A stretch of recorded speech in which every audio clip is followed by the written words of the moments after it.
রাজ্যের মুখ্যমন্ত্রী মমতা বন্দ্যোপাধ্যায়ের অনুপ্রেরণায় দুস্থ মানুষদের সুবিধার্থে রায়গঞ্জ মেডিকেল কলেজ ও হাসপাতালে মা ক্যান্টিন চলছিল।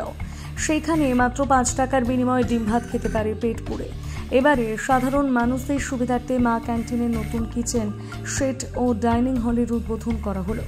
রবিবার দুপুরে একটি অনুষ্ঠানের মধ্যে নতুন কিচেন শেড ও ডাইনিং হলের উদ্বোধন করেন রায়গঞ্জের বিধায়ক কৃষ্ণ কল্যাণী, রায়গঞ্জ পুরসভার পুর প্রশাসক সন্দীপ বিশ্বাস, উপ পুর প্রশাসক অরিন্দম সরকার সহ অন্যান্যরা।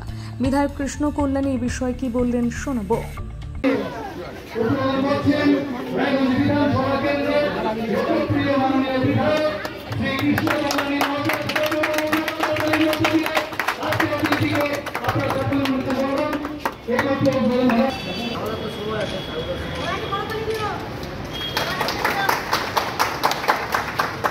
মানবিক মুখ্যমন্ত্রী মমতা বন্দ্যোপাধ্যায়ের স্বপ্নের প্রকল্প মা ক্যান্টিনের আজকে ডাইনিং হল আর কিচেনের শুভ উদ্বোধন হলো। আজকে মমতা ব্যানার্জির স্বপ্নের প্রকল্পকে বাস্তবায়িত করলো রায়গঞ্জ পৌরসভা পরিবার।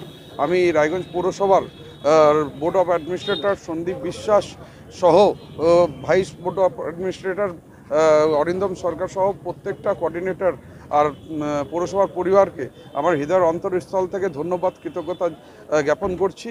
আগামী দিনের সুযোগ করে দেওয়া হলো। রায়গঞ্জবাসী এখানে খুব হাইজেনিক প্রোটিনযুক্ত আহার পাবেন মাত্র 5 টাকা মূল্যে। এই সুযোগ করে দিল রায়গঞ্জ পৌরসভা পরিবার।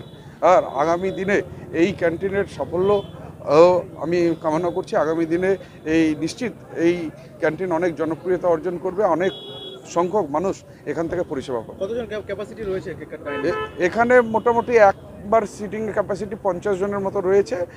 আশা করা যায় দৈনিক 250 থেকে 300 জন এখান থেকে পরিষেবা পাবে। Thank you.